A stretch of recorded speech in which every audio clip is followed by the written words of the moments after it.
Sandeep, is the picture fine in the frame now? I brought it back to vertical, so I'm not very sure. It's zoomed in again, sir. Okay, just tell me when it is fine for you. I just get the right distance, then maybe. Now the top part of your face is visible. I'll probably reflect the screen across so you can see what's visible also. Yeah, that's how you're visible I right get now. it. Okay, I get it. I just take it back a bit.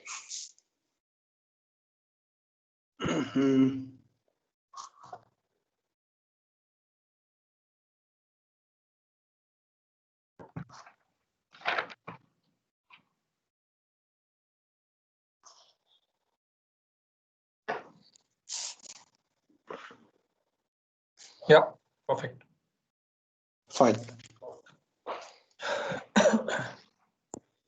Just 4 minutes away.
Really understand, sir.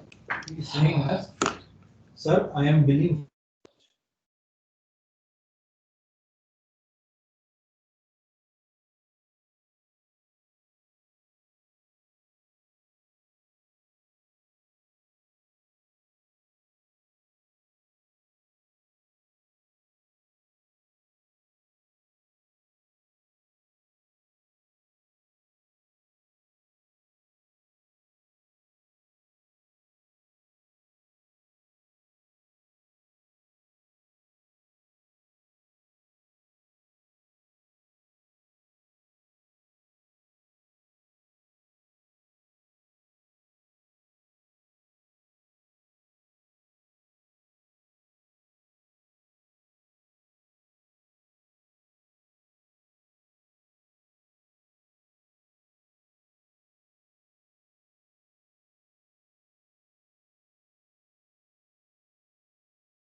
A very good afternoon, all. Just give us a few more minutes till we have all the participants join into the call. Just a few more minutes of your time.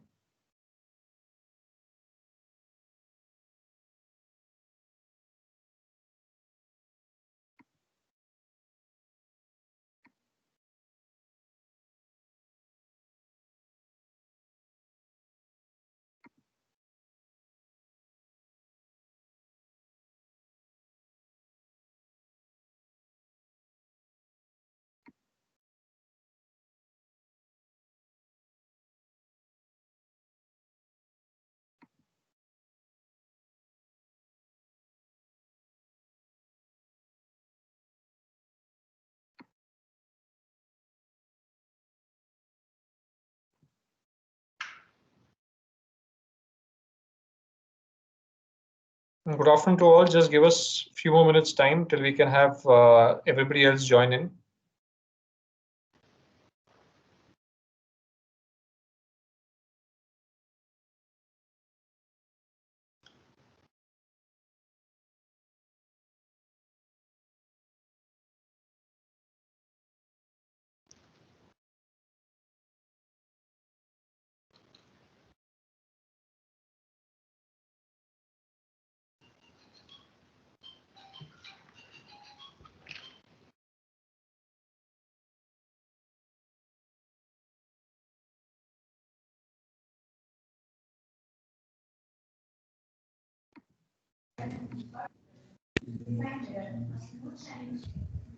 Good afternoon to all. Request few more minutes of your patience so that we can just start off when we have there are some more participants yet to join.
Just give us a couple of minutes till we can have some of the attendees join in.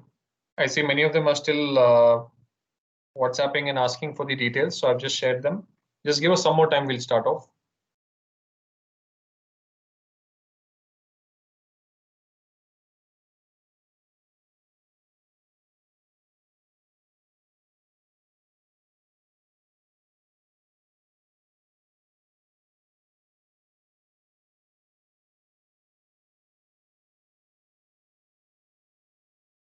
Manish, are we good to start? So we can wait for 2 minutes. Yeah.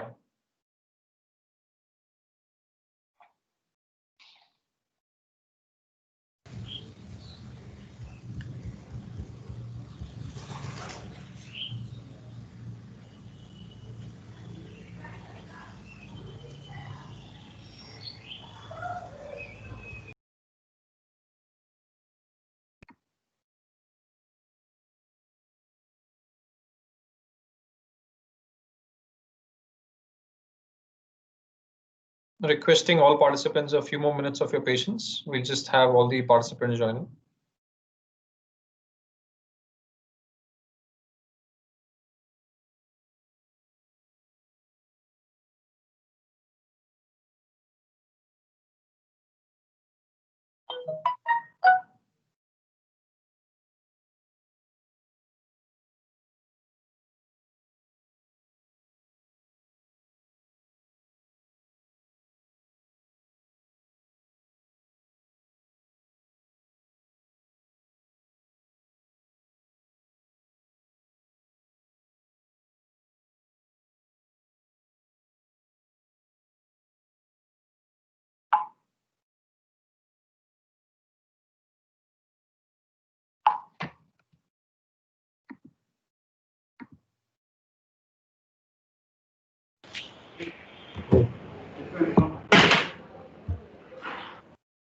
I think Manish, let's start.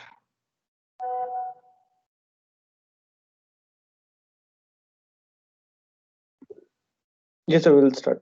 Yeah. So without much ado, we start off this very unique series of the webinar, wherein this is a series 2.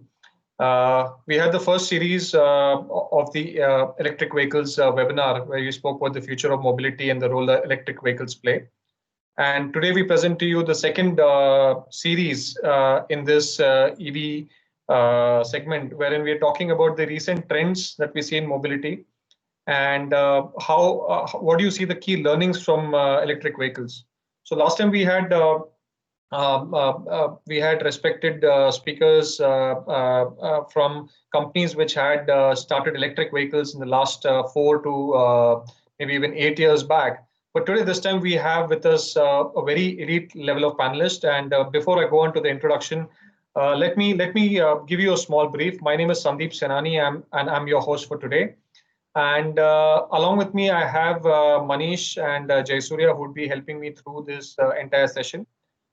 Before I get into the overall introduction, you must be wondering why Tata Motors is holding this session and why are we speaking about electric. We have been speaking to a lot of people from the industry and have been getting feedback that the way the situation is going right now, many of them have been thinking of learning more about electric vehicles for implementation at a time when this would be suitable, right? So, so we thought, why not gather key people from the industry and get their views, and maybe then we could see how we could get their views on the table and see how the implementation of EVs can be done.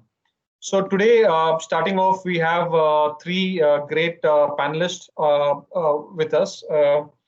First being Mr. Sumit Sharma. He is the Global Contracts Director at Capgemini. Mr. Brajesh, the Program Manager at Corporate Real Estate and Workplace Services at HP Computing. And Dr. Sridhar, who is the Head of CRE Facilities at Projects EHS for Mobility and EHS and Mobility at throughout the APAC level for LogMeIn. Just a small brief about our speakers for today. Mr. Brajesh Kumar, he is an air veteran, trusted transformation leader, and a change agent with 18 years of experience in defense, followed by 15 years of corporate experience in HP. On advisory board of a startup, that's Lexheal. He started his corporate career as a language expert, then to global analytics, and in present stint, a part of corporate real estate and workplace services. He's known for digital transformation, site consolidation, and new site setup, process design as well. He's a writer and blogger on various topics as well. We welcome you, sir. Thank you so much. Thanks, Sandeep. Next one, we have Mr. Sumit Sharma. He has been in corporate real estate services professional for 20 years with information and communication technology and financial service sector and in the Indian Army as well. He is an alumni of the National Defense Academy and the Indian Military Academy. His proficient knowledge contributed towards the growth of RE and FM professionals in India. Under his leadership in Feb 2020, all Capgemini India facilities were certified for compliance to the ISO standards 41001 FM management system. At present, he works as the Global Contracts Director of Workplace Services at Capgemini. He loves contributing his time to various social causes like sustainability, skill enhancement, national building, and digital inclusion. We welcome you, Sumit, sir. Thank you so much for being part of the panel today. Thank you, Sandeep. Next on, we have Dr. Sridhar Raghavendra. He has over 22 years of experience in strategic facility management, real estate, facility management, program management, administration, infrastructure, projects, and corporate services in the ITES industry. His key brand statement being I owe my learnings, my life experience inspire me. Presently, he's with LogMeIn, head of corporate real estate facilities projects, EHS and mobility APAC. He has also worked in HP, Nokia Siemens Communication in leadership roles. He's the co-founder of FM Zone India. He has authored a book called Facility Management's Reader, and its first book in India on facility management. He's also a contributing writer to IFMA and Business Gyan on facility management. We welcome you, Doctor.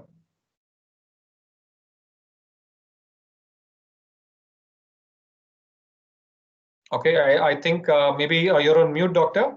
And Manish, if you could just check with whether the link of Doctor is clear. Yes, sir. Sir, if we can wait for 2 minutes, I think so. There is some confusion. People have joined some other link where I'm getting message. Okay. If I can request all to just give us another 2 minutes. Manish says there's another. People have joined another link. I've shared the link with you, in which we are, sir. Sandeep, I would suggest, since you have some context to set and some presentations to make, please carry on. First. And by the time we are into the panel discussion, everybody will be in parallelly.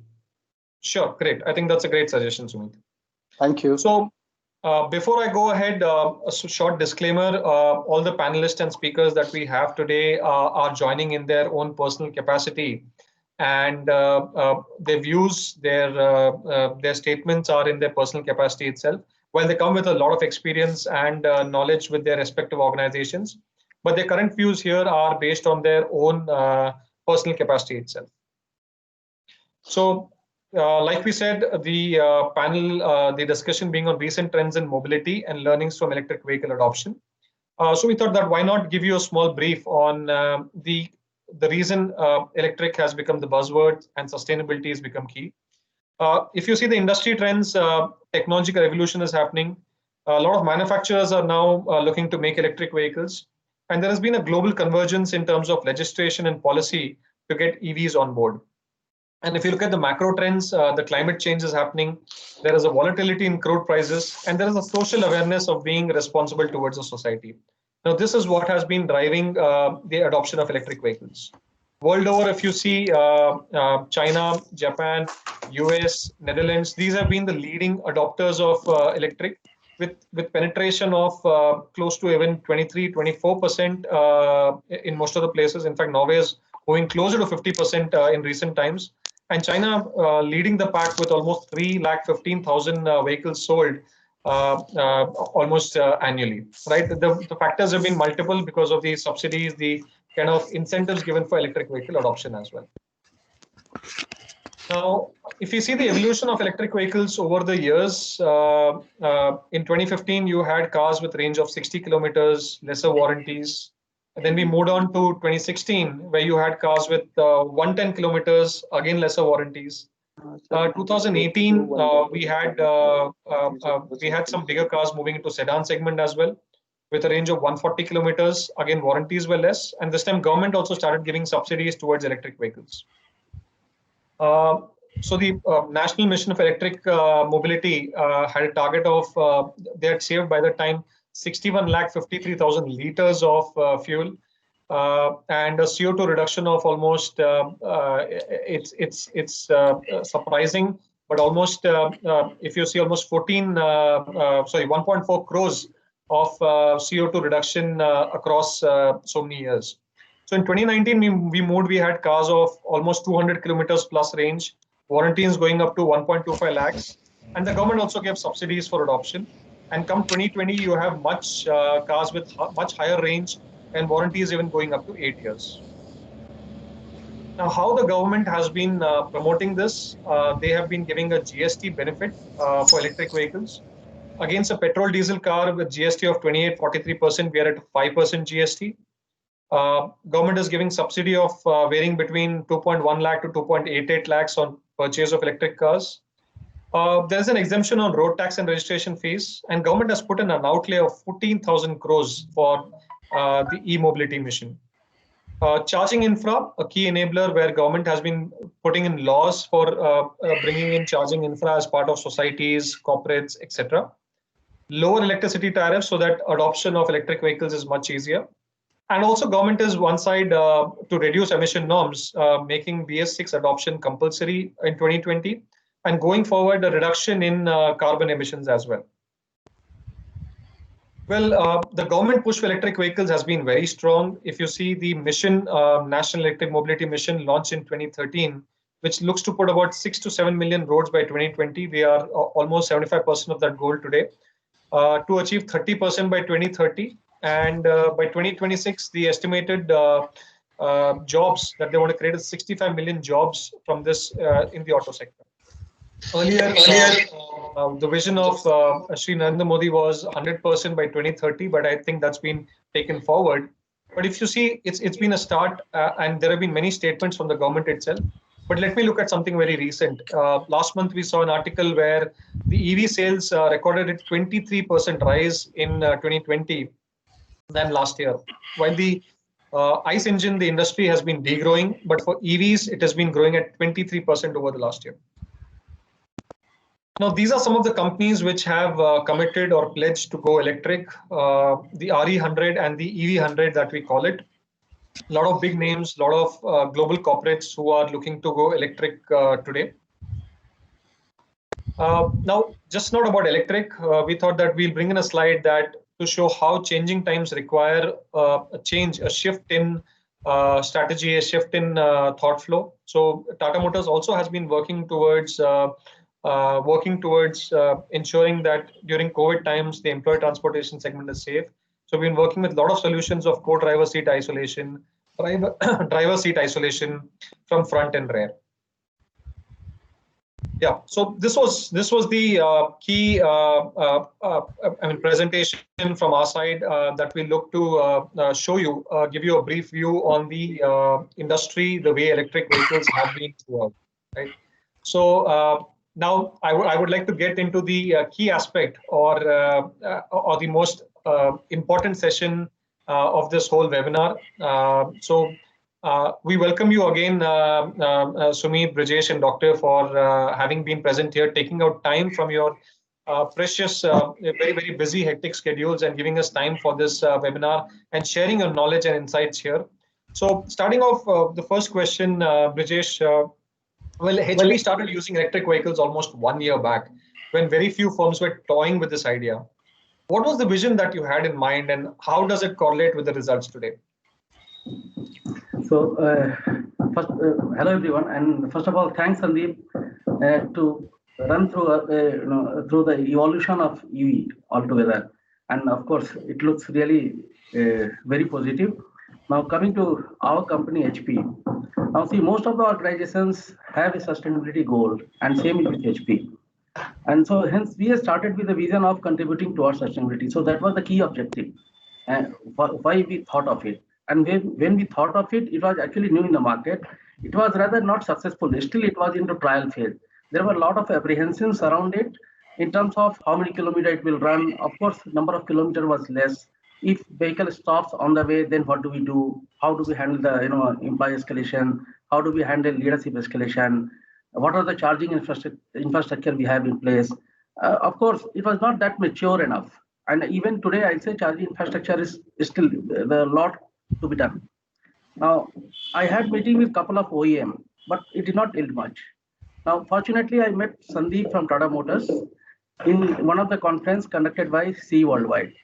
And our relationship really helped me to address most of our apprehensions. I personally did a test run of Tata Tigor, and I personally liked it very well.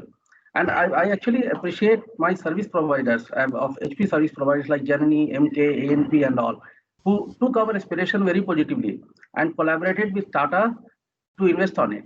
We gave them the basic, charging infrastructure, and they invested into fast charger themselves in our premises, which actually enabled our vision to become true. We started with the vision of transforming 20% of our fleet to EV. But since COVID came in, we could not achieve that, and we closed out at 10. Now we'll wait for situation to be normal.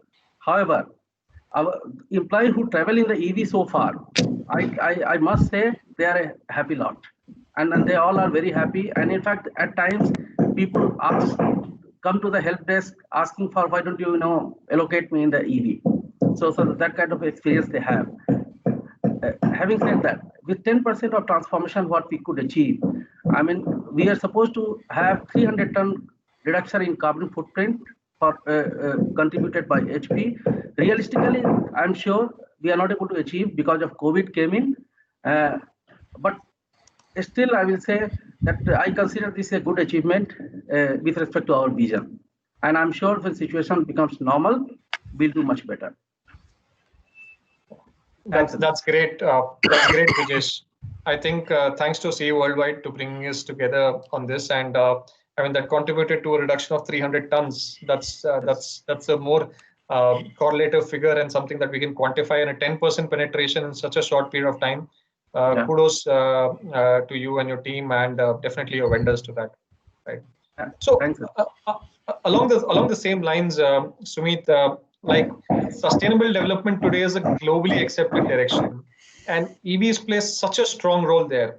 Keeping in mind your experience and learnings from global trends, request if you could share some inputs on the macro scenario and key motivators for going electric in your case. Thanks, Sandeep, and thanks for organizing this wonderful panel. I think it's at a very appropriate time, and you have picked up a very good topic. Thank you for that. And thank you for having me here. So from a global perspective, the business case of electrical vehicles actually sits in the business case of the auto industry. If you see, the auto industry largely has not changed for the last 100 years, which very clearly means that it is due for a change. We are sitting in the auto industry at a point of time in its evolution where it is about to make a 90-degree turn from the way the auto industry has been seen over the last 10 years. Over the last 10 years, auto industry has been largely dominated by the combustion engine. And before that, it was horse-driven cars. So horse-driven cars to combustion engine, in between that, you have seen very little incremental changes, which have largely been driven around safety, convenience, then technology, and so on. When you look at the auto industry, there's a fundamental change happening in the auto industry. If you see, the most valuable auto company today, unfortunately, doesn't happen to be, or doesn't happen to be a pure auto company. It happens to be a company like Waymo, which actually is a technology company. So what it basically tells us that we are due for a major revolution in the way auto industry is. And the business case of the auto industry can be summarized in a very simple word called case. So what are you expecting to change in the auto industry? When I say auto industry, we are basically talking of the cars, we are talking about the buses, we are talking about everything which goes on the road.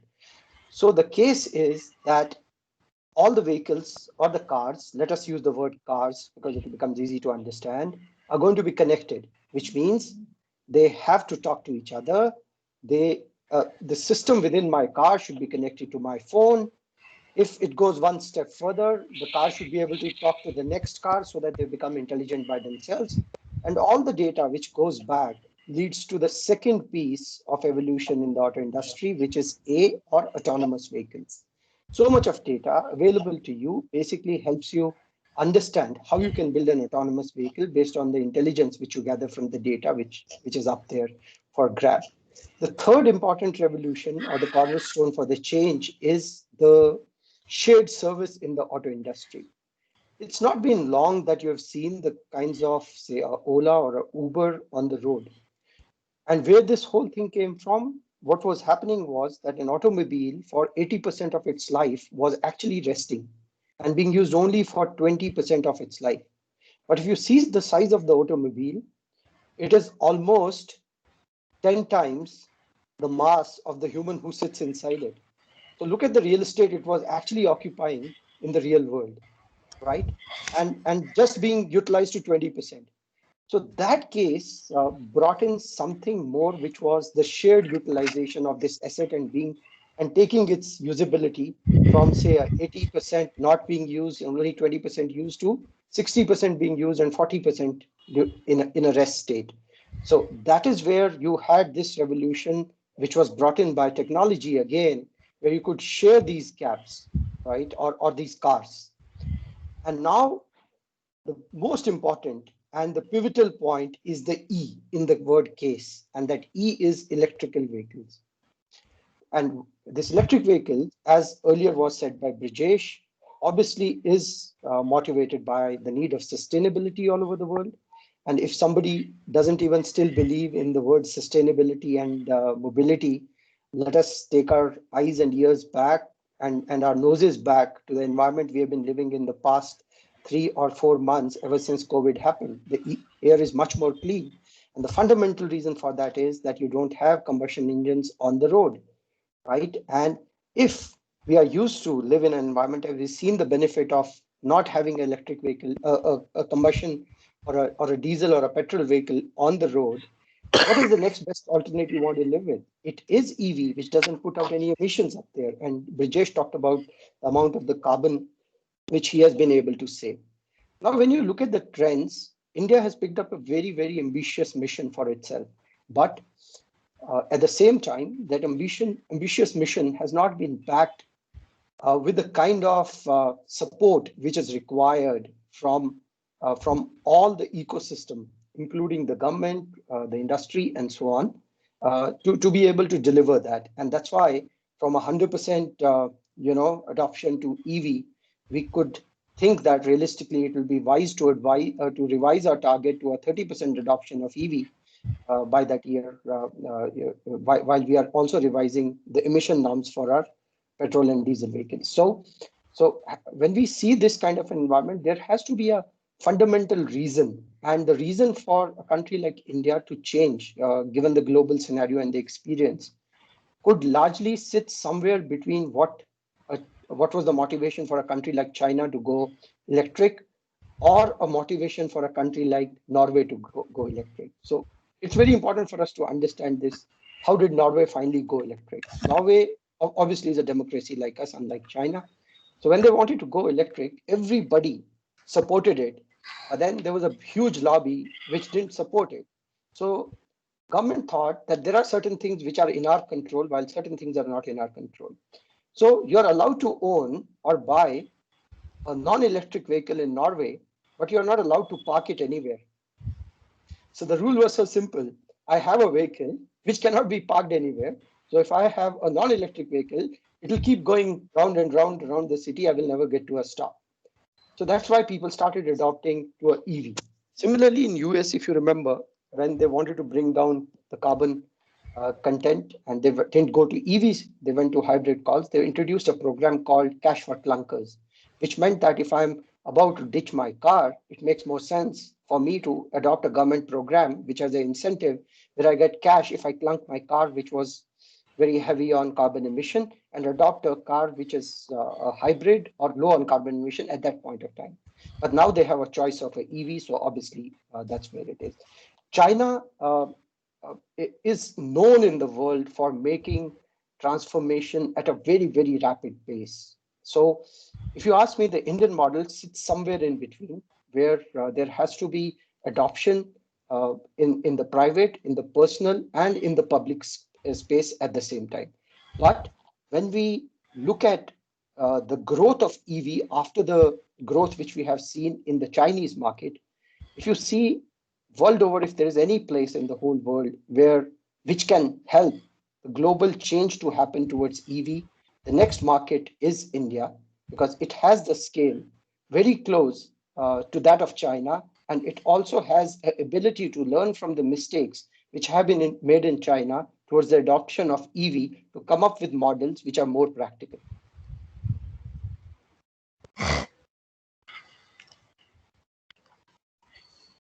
Sudeep, I think you're speaking on mute, Sudeep.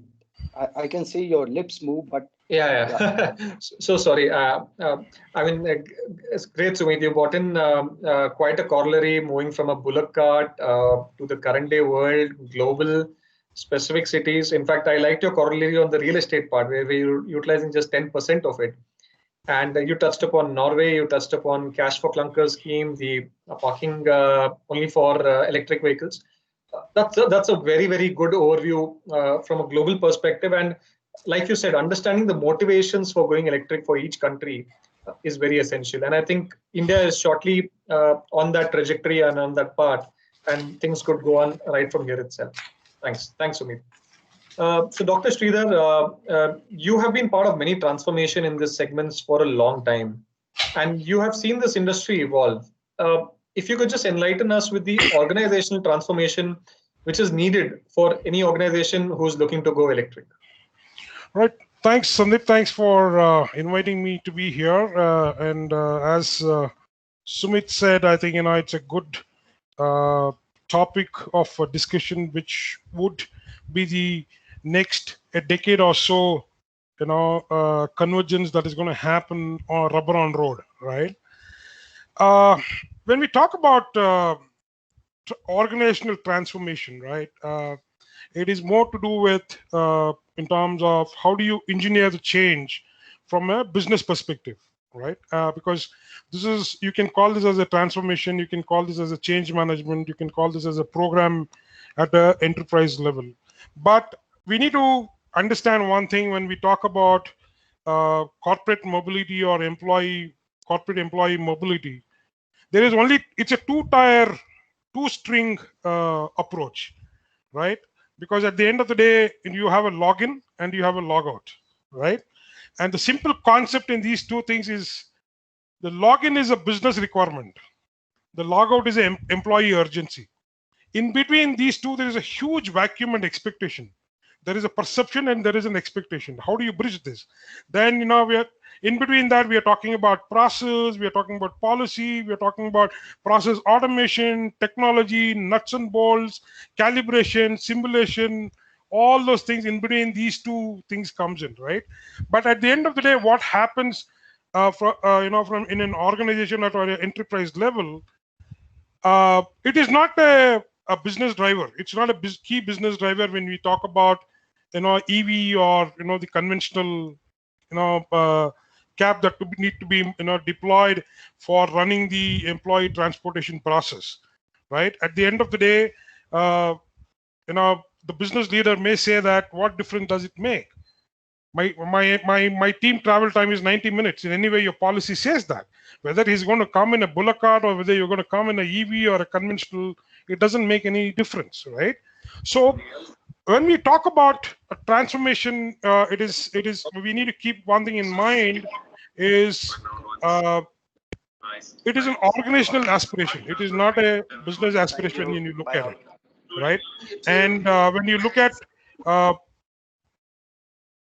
from business perspective, what is the value creation that can come in, which will drive the sustainable program across the organization? Because when we talk about sustainability, transformation aligned, to employee transportation, there has to be two things again. One, there has to be a management commitment.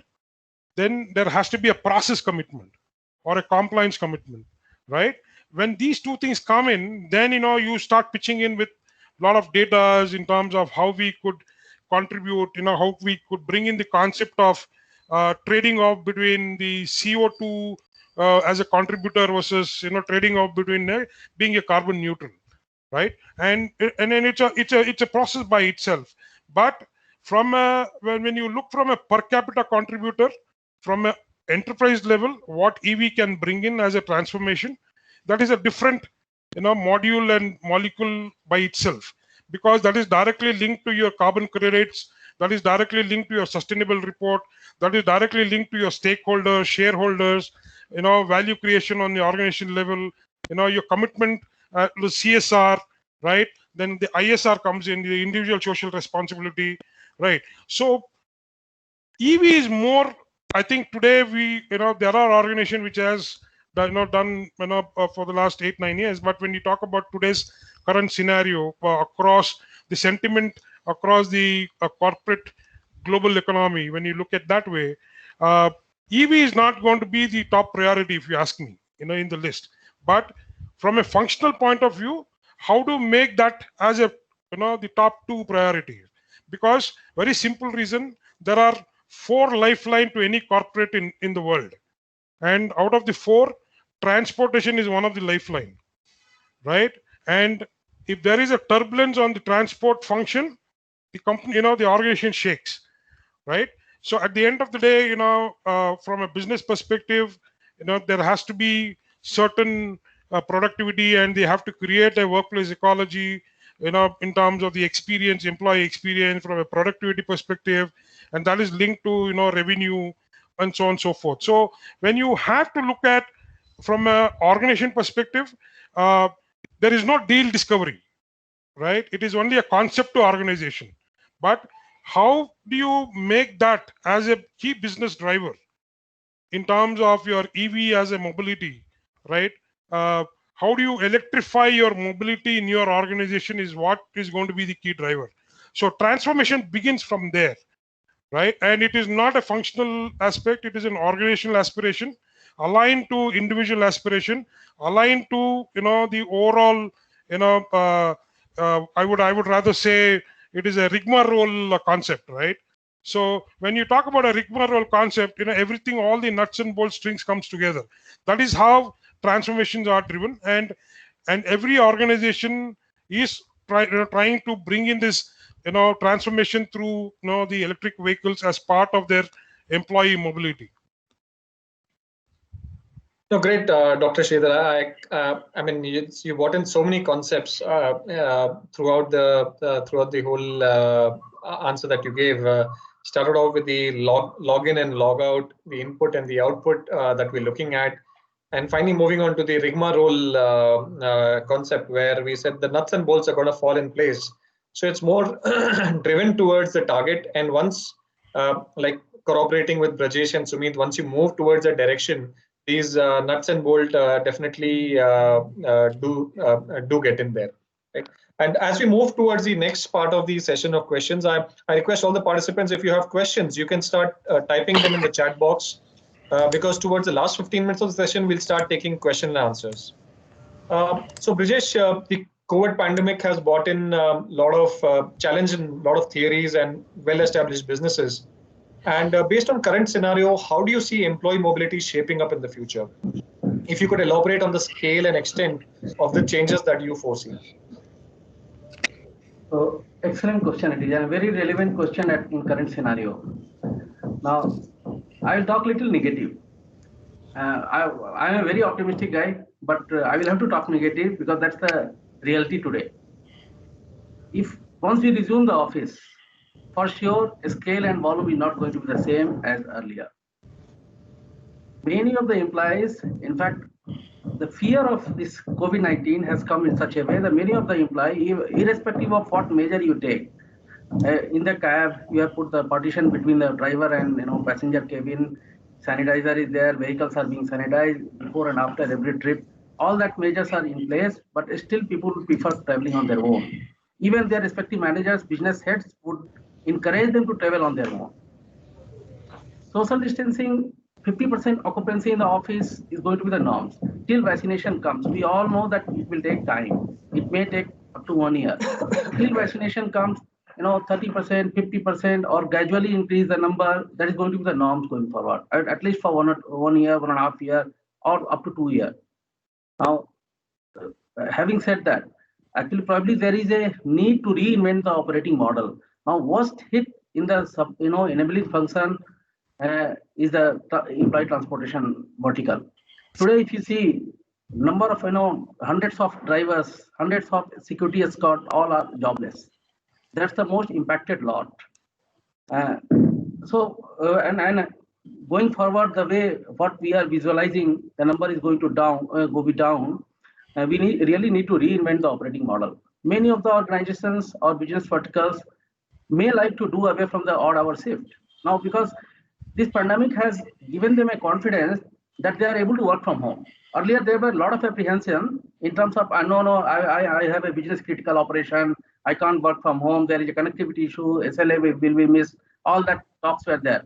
But this pandemic has really given them a confidence that yes, they are able to work from home. In fact, most of the companies, they have given them, to some extent, infrastructure, and it is working fine. So, having said that, now, if they do away from the day shift, you see the scale will come drastically down. Now, if there are compulsions that yes, somebody has to come in night shift for some small number, their respective managers would prefer them, working from home rather than commuting to office. So it's not that it's completely dumb, completely negative. Now another perspective is, now if you night shift you don't have, or if it is coming minimal, then a strategic point of view, organization is not obliged to give you the transportation.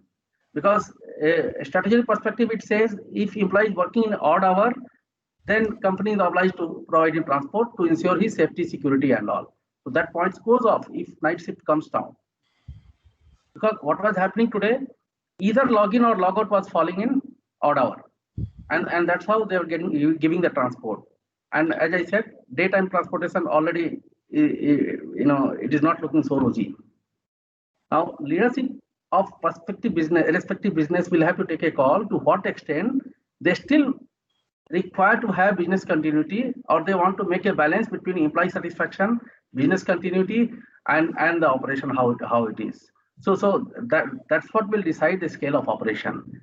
For sure, operation is not going to go off. It will be there, but volume and scale is not going to be the same the way it used to be. However, having said all negative part, situation will definitely improve, but it will take 1 to 2 years. We may find to see the recovery of volume picking up from 2022, not 21. I don't expect even this to happen in 21. This will pick up from 22. That's what, and this brings another perspective. Probably the price model and all what we have with our current supplier, that may not work. They will come up with the challenges that with this kind of volume it is not working for us, and then different level of price negotiation, contract, and may have to work out. So those are the challenges will come in future. But as I said earlier, operation will definitely not go off. This is imperative to have employee transportation. We will have volume. We will have a scale. It is just a gap of 1 year, 1.5 year to 2 year max. But it's just a matter of time, and again we'll pick it up.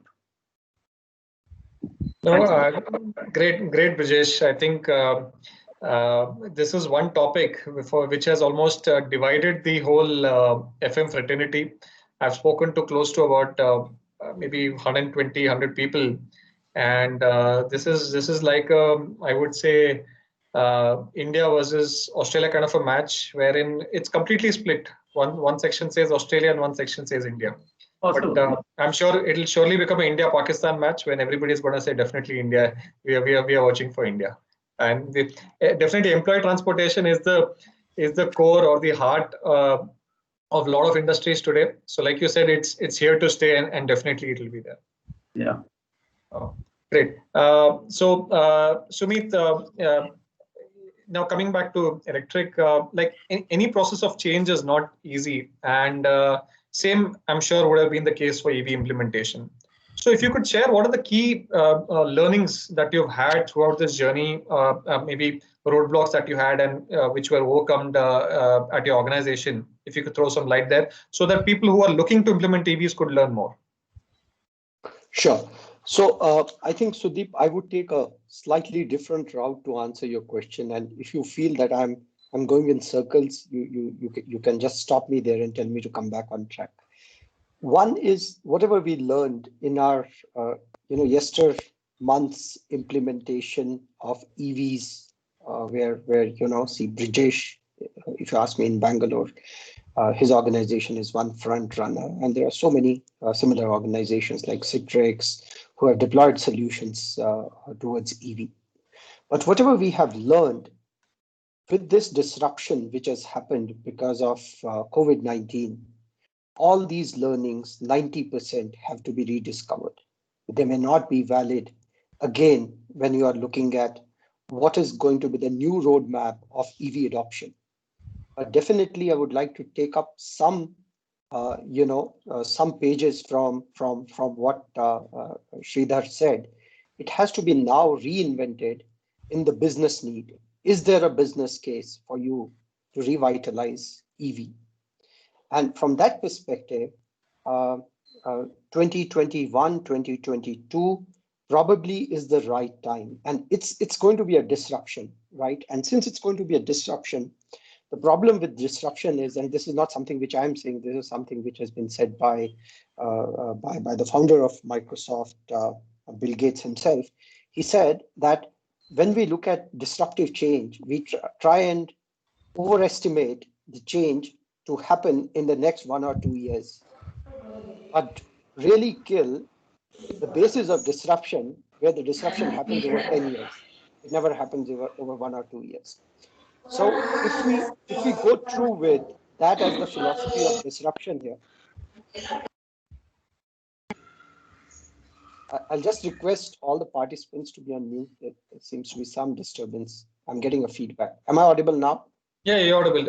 We just muted that person. Yeah, sure. Perfect. So what I was coming to is, there is a strong business case still sitting for EVs. And this period of lull actually gives all of us as facility and transport and travel managers, as well as business owners and CEOs, to rethink at how we have to deliver this solution. Now, if you look at any organization world over, especially a global organization or an organization which is connected to a supply chain, a global supply chain, for them, transport is not a standalone piece in which they can do or bring down their carbon footprint by making intervention only in transport. Transport is always seen connected with travel. The per capita emissions which come from travel is much, much higher than what comes out from transport. Having said this, if you now look at the aero industry, the aeroplane industry, there is no major disruption from the jet engine, which the aeroplane industry is sitting on today, which is going to happen in the next 10 to 20 years. It's not sitting there.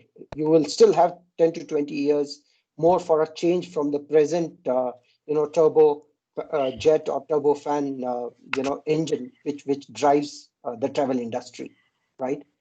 Which very clearly means that travel will happen. When you put travel and transport together, it is the transport industry which is sitting at the brink of what I earlier called a 90-degree turn in the way it is going to happen.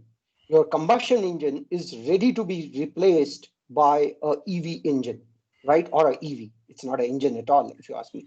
So, or an EV motor, right? It's ready to be replaced, which means the whole onus of carbon neutrality to be delivered comes back and sits again with transport when you look at a combination of travel and transport in the organization's strategy, right? So that's why EV has a great importance in the next, in the next 2 years. And this is the time for us to prepare for it, because we have already seen by putting off the diesel engine or the petrol engine from the roads, how clean our environment can become. And it's a demonstration to everybody in every city. Earlier, all this used to get mired in the politics of global warming, because global warming was kept for, say, a China or a India or somebody else, whereas it was fine in, say, the United States or in some other country, a Western country. But now with this COVID, everybody all over the world, if you speak to any of your colleagues, they will tell you that the air to breathe has become far better. So that is why EV adoption will not only come through the corporates, it's also going to come through your through the rest of adoption by public as well. What is an important piece, why I'm so confident about that, is because India continues to be a signatory to the Paris Climate Accord. Now United States has moved out of it. Our obligations have not reduced. In fact, the obligations which were on US as a nation have now come back to the rest of the signatories to even deliver on the partner who has moved out of it. So if the situation is like that, if you ask me, who are the major countries sitting here? China, India, France, all these countries. Now, a country like France and all those countries don't have a population weight to really make that change at a scale which China and India can make. China has already bitten the piece and got its laurel by adoption of your EV. Has India done that? No, that is why your prime minister was so aggressive. to be able to sit in the league of the nations, to be seen as a responsible nation while doing it, even when a country like US is moving out of it. Now, when at a geopolitical stage, that is what is on stake, already you have delivered to the carbon neutrality or the carbon reduction promise based on your 2010 baselines up till 2020, right? And what were your 2010 baselines? They were diesel engine, petrol engine, which you are using even today. What have you done during this time? From Bharat 4, you are moved to Bharat 6. But Bharat 6 is yet to be implemented. It will start from 2020 onwards. So if you see, your baseline has been totally consumed when you have delivered your carbon savings. Now, from here, if you have to take up a new baseline, you cannot be dependent on the same diesel engine, even if it is revised to a BS6. You have to go to a disruptive way, and that disruptive way, in my opinion, is EV. Of course, there's a lot to be done in terms of charging ecosystem. But then what happens is, as the consumer adoption starts taking root, automatically people start, the infrastructure around it already starts falling back. So from that perspective, if an organization, which today during COVID period is planning that it wants to say by 2025, go carbon neutral when it comes to carbon in terms of reporting as a business, and by say 2030 become net zero, it is time for us to look at this particular piece, which is transportation, which is manageable, because travel, if you ask me, for the next 10 years, there's no major disruption. Your calculation per capita carbon footprint on every travel will continue to be the same. So where do you deliver it out from? You will have to deliver out from the transport piece, as well as the piece of diesel generators, which companies use to run their business, or developers use to run their business. And that's why, if you see, there's a disruption happening, which is towards hybrid technologies, where LNG and other sources of fuels can be used. So if you ask me, this is the space which is sitting. It is up to us to pick it up, and more responsible corporates are picking it up. No, great, Sumit. I think the aspect that you brought out, starting with the airline industry, then moving on to disruptions I think you brought out a lot of industries from the whole aspect of the disruption of the chain that can happen from the treaties that the government has signed in terms of reduction of emission norms, and then gradually bringing down to India, where this definitely has a great future, not only at the corporate level, but across all spheres, like you mentioned. So in fact, that brings me to the overall understanding that EV definitely has a bright future, good future. It's only for time and for the entire strategy to fall in place. Now, moving on to you, Doctor, I understand that your organization has been evaluating EVs very actively in the recent times, and I'm sure you have studied many proposals as well. Now, if you could share some key parameters that any organization should be looking at while evaluating the implementation of EVs for employee transport. Okay. See, one of the things that obviously we are probably going to stick to is, it is going to be a hybrid solution. It's a combination of the conventional metro and EV to start off with. That has been our focus area. The second thing that, when we are evaluating to bring in the EV as one of the protocols or into the process, is the four things that we analyzed, we understood, or we have been talking to aggregators and OEMs in terms of trying to get more information. One is there going to be a business impact? As Sumit was talking about business case and things like that, when we are evaluating, is there going to be any business impact in terms of bringing a new module into the well lubricated process? The second thing is that, is there going to be any financial impact in terms of, considering that the EV capex and the opex, knitting that is happening today in the market, comparatively to the conventional, transport process that we have been, following or implemented. The third thing is that in terms of the employee experience, right? What difference does it make? Whether it is going to create, whether it is a transition or a transformation or a paradigm shift between a differentiated to a unique, right? is that the roadmap, or is that the impact that is going to bring in terms of the employee experience with EV as one of the key drivers, right? So that is something that we have looked at. The other aspect that we have looked at is, when we talk about the EV versus the conventional, it is more to do with comparison between unit economics versus economy of scale, right? So today, whether it is our organization or any organization, the moment you table the whole business case to your CXOs, the first question is that what is the unit economics, right? Or whether it is going to be unit of economy of scale. But when it comes to unit economics, obviously the P&L games goes in a different way. So most of the time it doesn't fly. So we want to we have made sure that we have knitted the whole thing closely in such a way that the comparative is a combination of multiple things that comes in, wherein our baseline and run rate doesn't have any difference, right? There is no spike, or it is neither a market minus or a market plus from a overall run rate is concerned. The other aspect that we have been considering in terms of whether the shift to electric mobility is good to have or a must to have.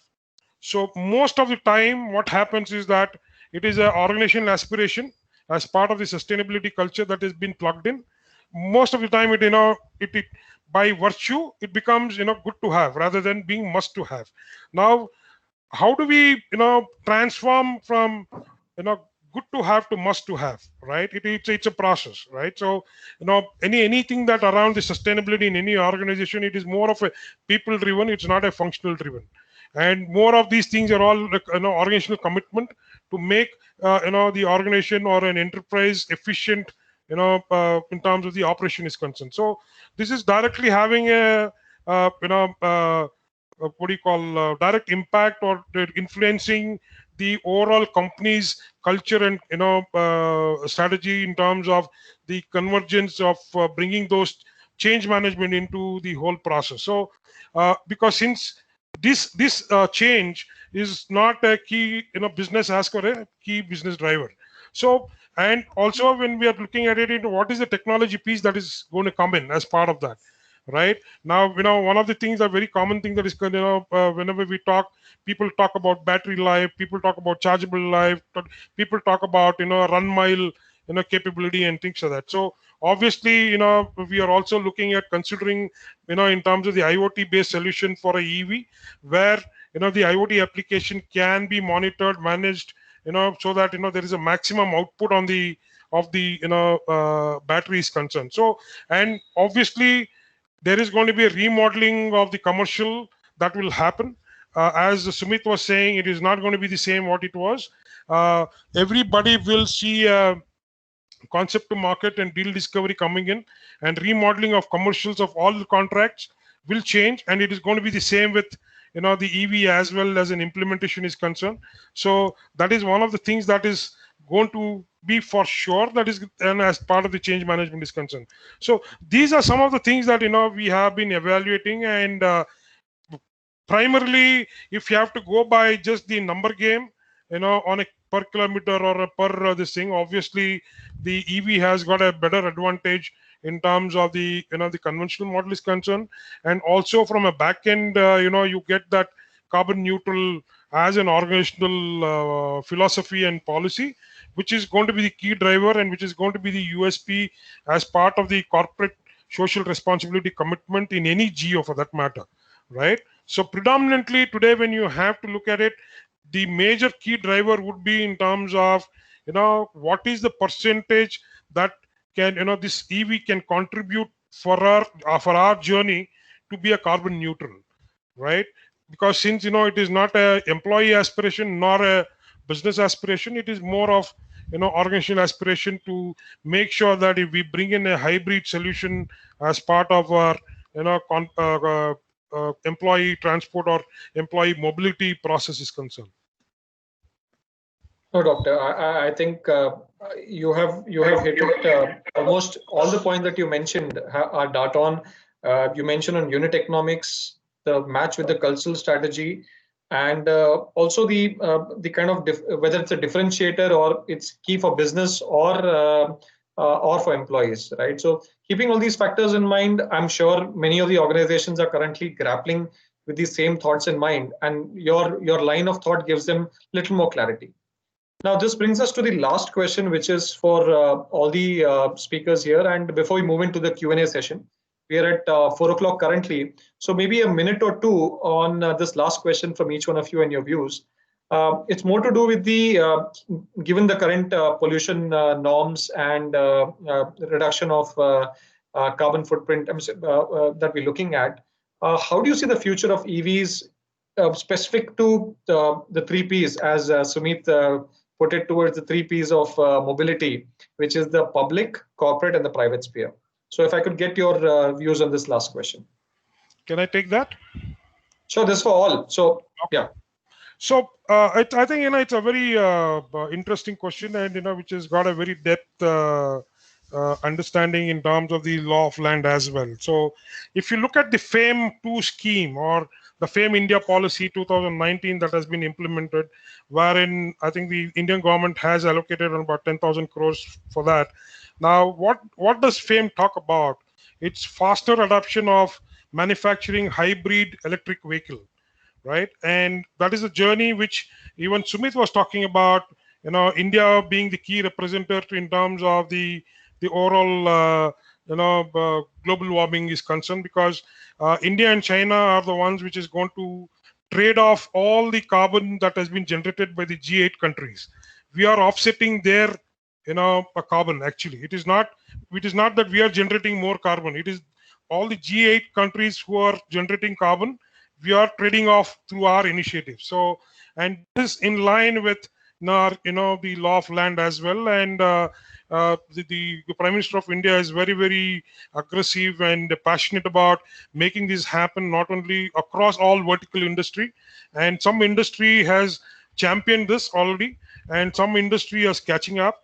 And as part of this policy, even the policy also says that the 2030 plan, all electric adoption as a country, that is the target set for 2030 as part of the FAME India policy is concerned. And that is also one of the key drivers in the manifestation of the Indian corporate norms, even through the regulatory bodies like SEBI or the RBIs and so on and so forth. And the MSME is one. If you see the yesterday's MSME guideline, I think this is the carbon footprint or the electrification of manufacturing industry from a mobility perspective. I think it's on the top 5 as an agenda that needs to be implemented. So obviously there is going to be a lot of traction around the electric vehicle or the carbon footprint or the sustainability that is going to be driven aggressively. The other from a from when you look from a electrifying or mobility is a wish list to organization, so it will move as a business process by itself. It is not going to be a wish list anymore. It is going to be a business process by itself. So that is going to be one of the key takeaways. And at the end of the day, I think this whole thing is going to be electrifying sustainability with electric vehicles is going to be the agenda for all corporates going forward. Oh, great. That's the way actually that's going to be. Sumit, Brijesh, some closing comments from your side? Yeah, so I'll give you one very optimistic view in private space. Last year I went to meet one of my relatives in my village, and I was it was a pleasant surprise for me when I saw him driving the electric scooter. So in the rural area, you have a we say the charging infrastructure challenge, but for him, I did not find any challenge.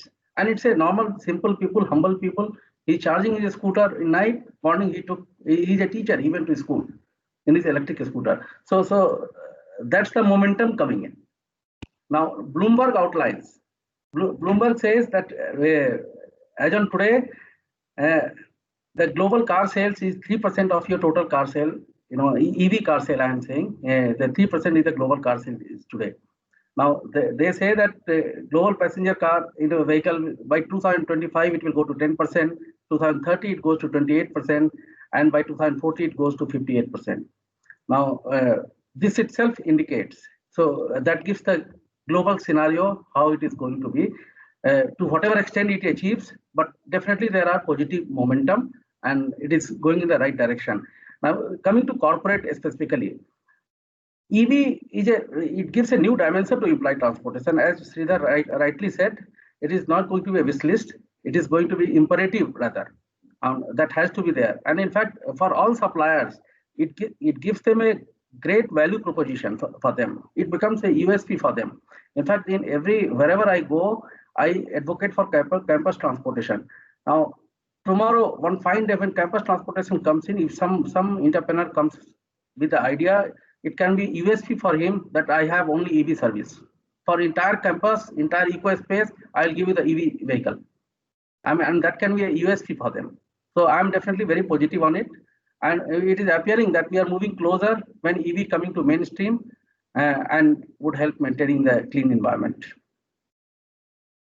Definitely, Brijesh. I think the percentages probably could come back a little in terms of timelines, because the same was said for telephony penetration, but I think we missed about 10 years, and we are today at maybe more than 100% penetration for mobile phones. Possible, yeah. Yeah, Sumit, from your side. So I think public very well covered by Sridhar. So I'll not go there. But one point which I want to let all the panelists also know, which is a good news for us, is that it's the Bengaluru Corporation as well as the Mumbai corporations from a public bus perspective who are leading it, and with metros coming in. Both in the way it is coming up in Mumbai. I'm not talking about the Mumbai local train, but the Mumbai metro and the Bengaluru metro. It already helps you offset a lot of it. So public gets taken care there largely. When it comes to personal, a good example Brijesh gave about back from his village. And what we are seeing with the generation of workers who are largely in the IT industry, who have a much younger profile and belong to the next gens of workers, they have a very soft, nice soft corner for anything which has to do with EV or anything which brings down the carbon footprint. And if it is rightly marketed to them, you don't even have to incentivize it to them. An example is if say a Uber ride, which is a diesel ride, versus a Uber ride, which is an EV ride.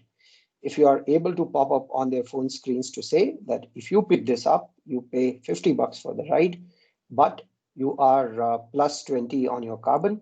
And if you pay this, you are $50 on your ride and you are plus 5 on your carbon. I'm quite sure they will pick up the 5, but it totally depends on how their provider, Ola in this case, or Uber in this case, kind of highlights that to them on their phone, and they will make the right choice. So personal space is a difficult space. I will leave it because personal space is generally not short rides. People take a longer ride until a more sustainable ecosystem or a charging system comes in place. People will take time to adopt it. But let us come to organized ride, which is in the private sector or the corporate sector.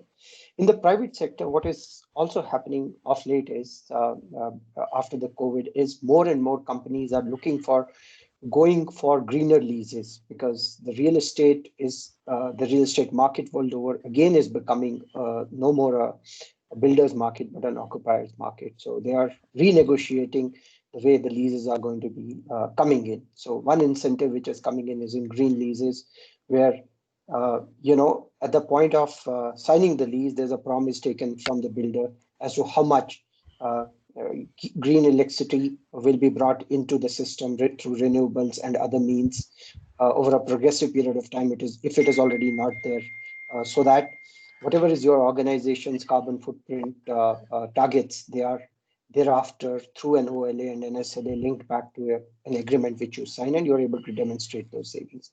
In this green lease, we are also seeing a trend where there's a specific ask for charging points within the basements and the parking ecosystem of the leases.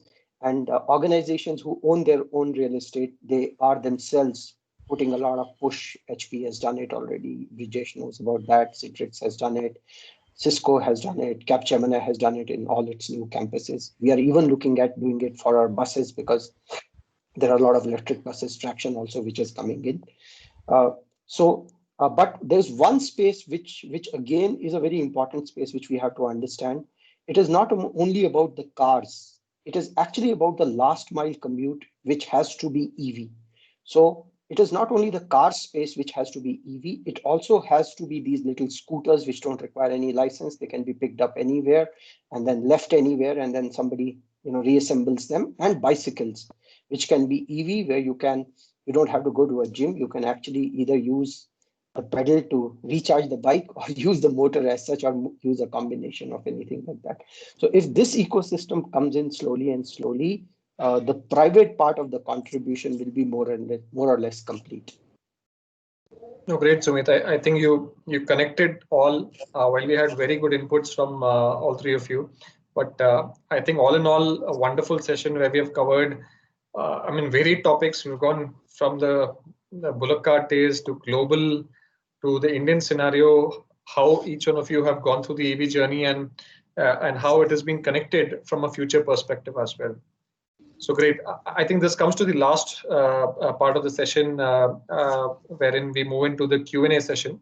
So I will just read out some of the questions. Those have been posted while we have been discussing. Just a second.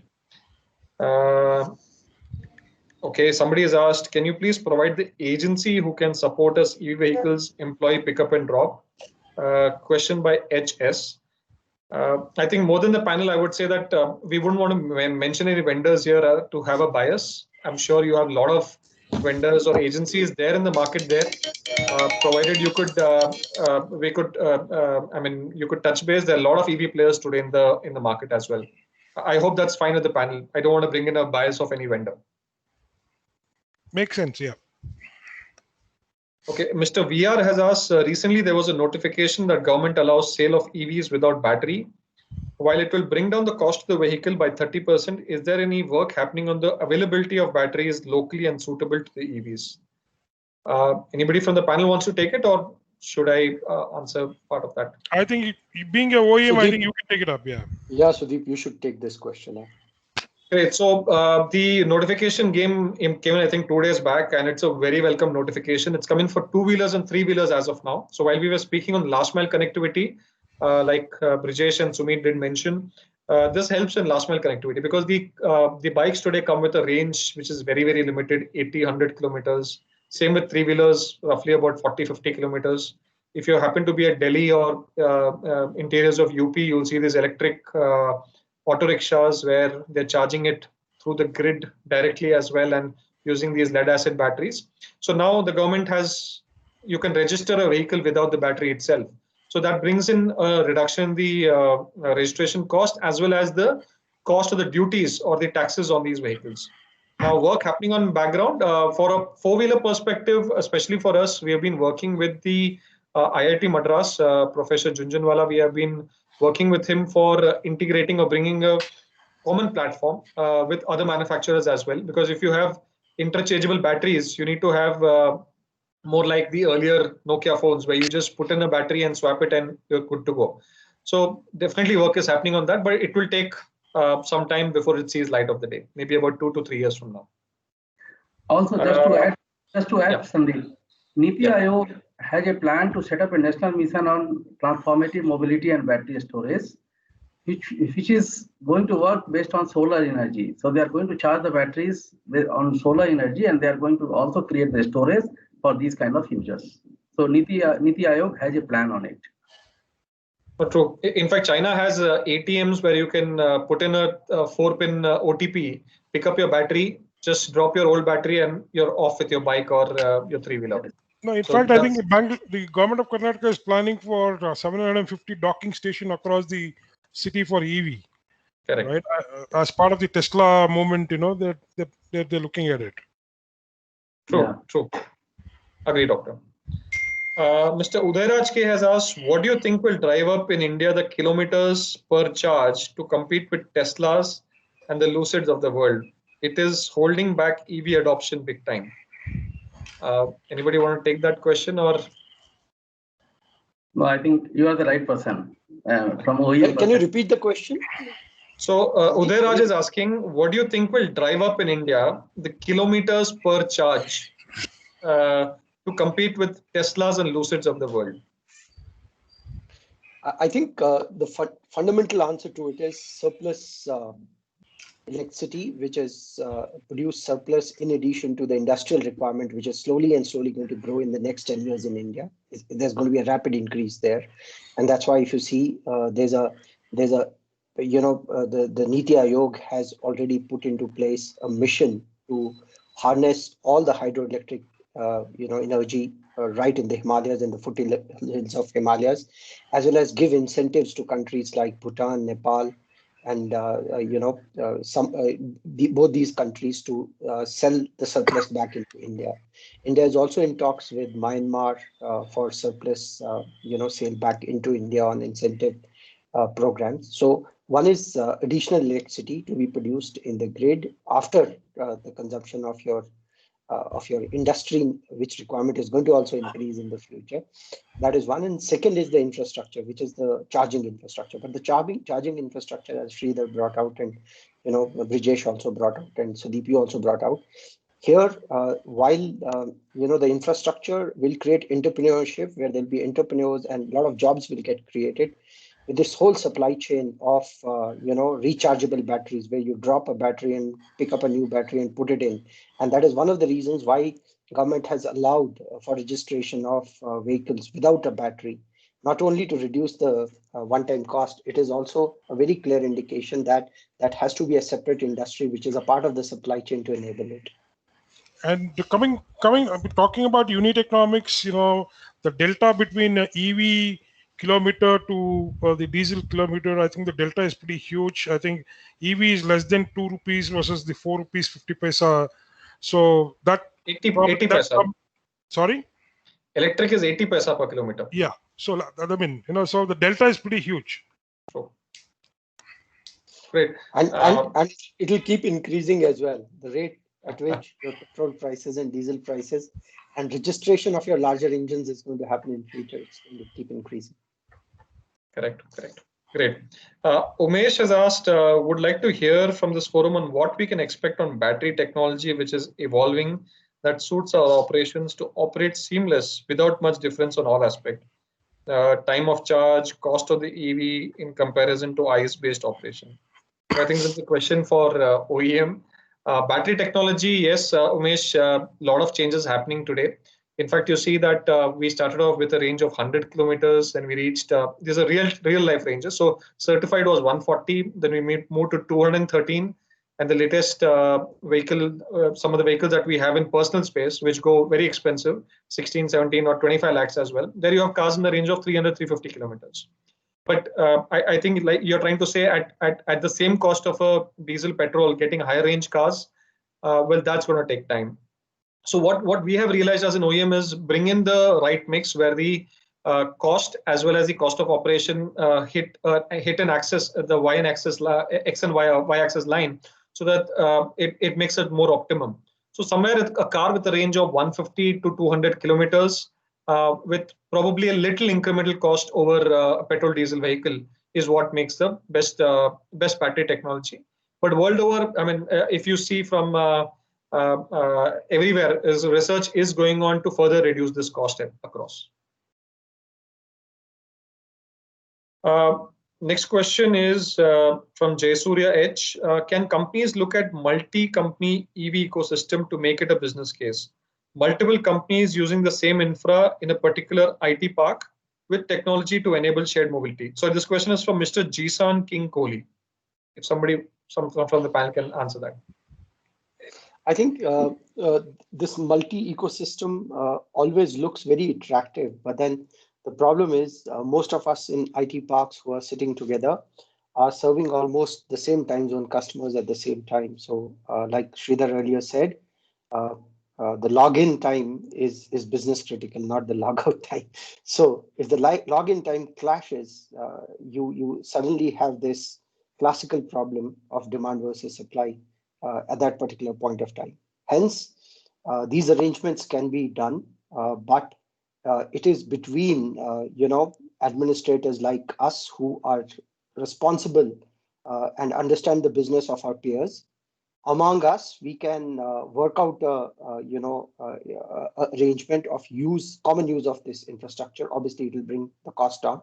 Also, we can take help of our service providers, because our service providers are well connected with the requirements of all our clients, and ask them if they can help us connect with more clients who can use during a time which is not my peak time, and then probably get into a agreement there. But then there's a negative side of it, because your service provider won't let you get into it because it actually doesn't work good economics for him.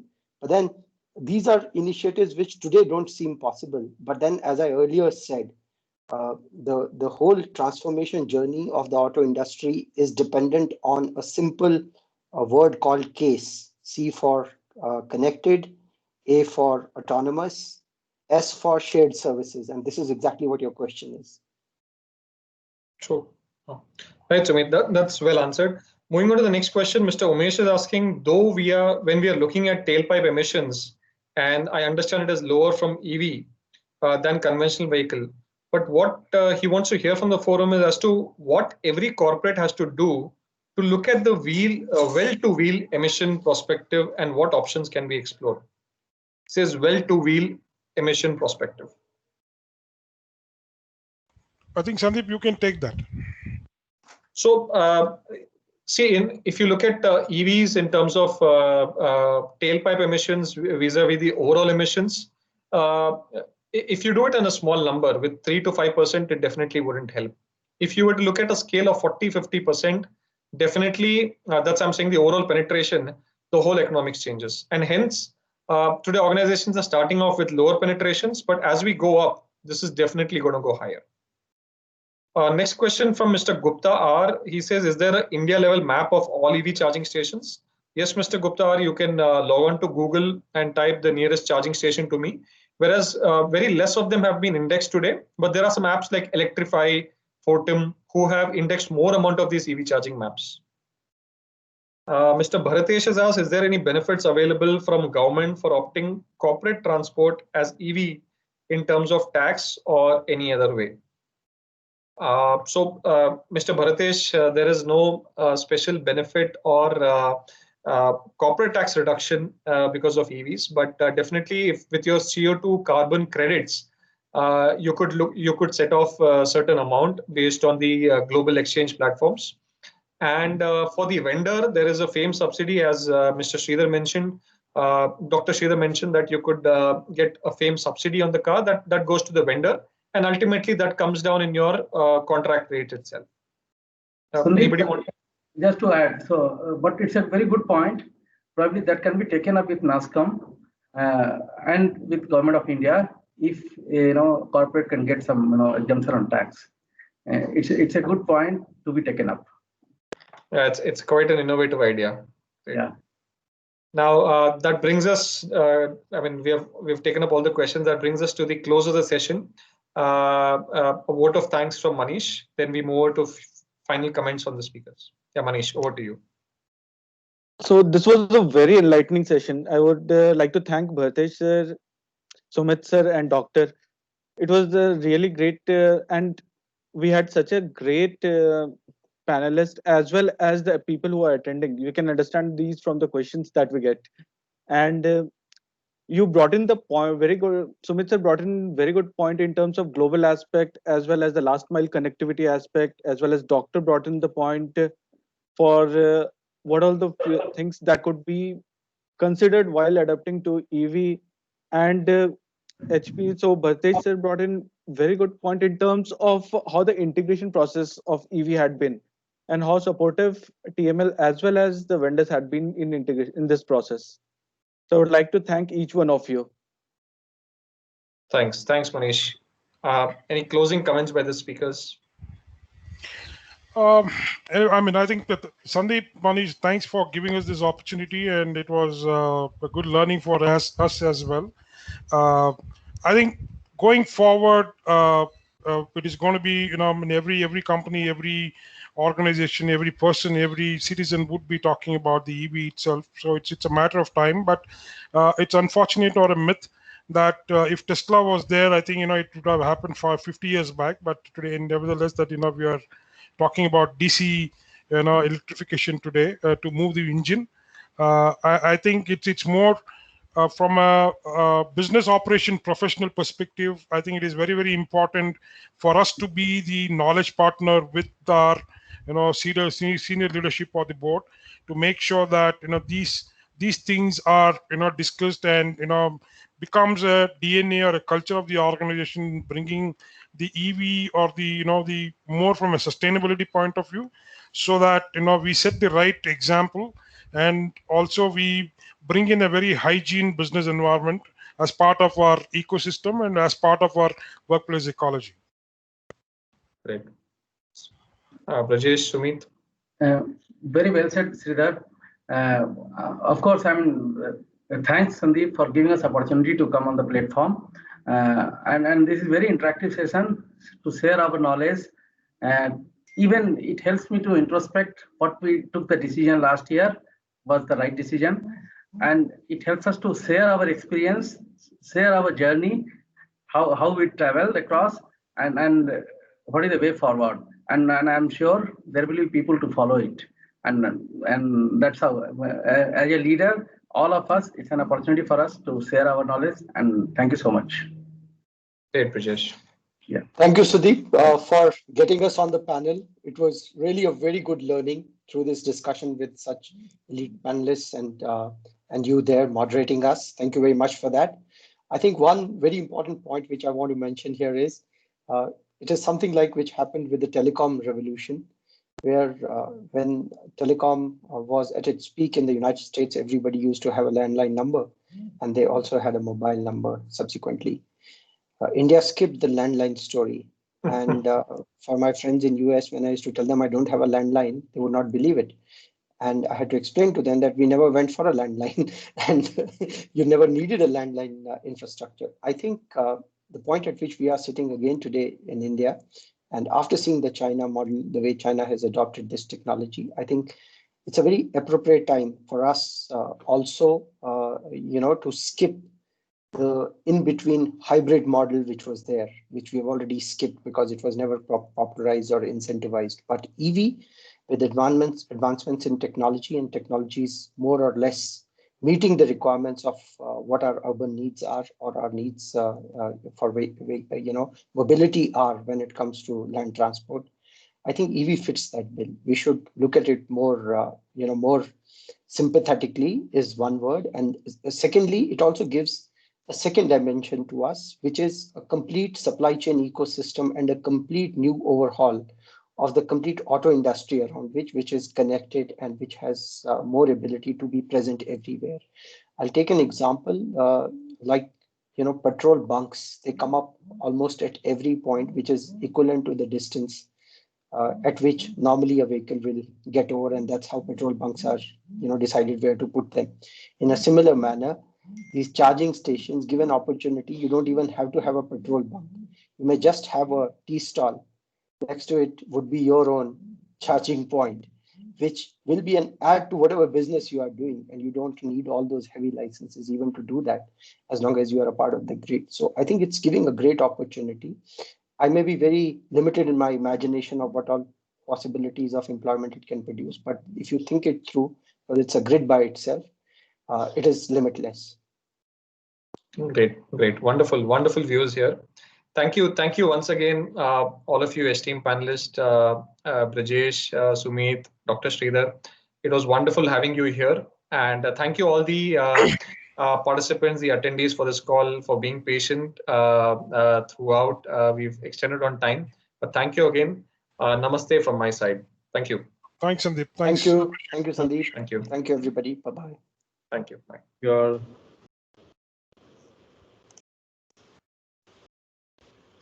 Thank you. Thank you so much.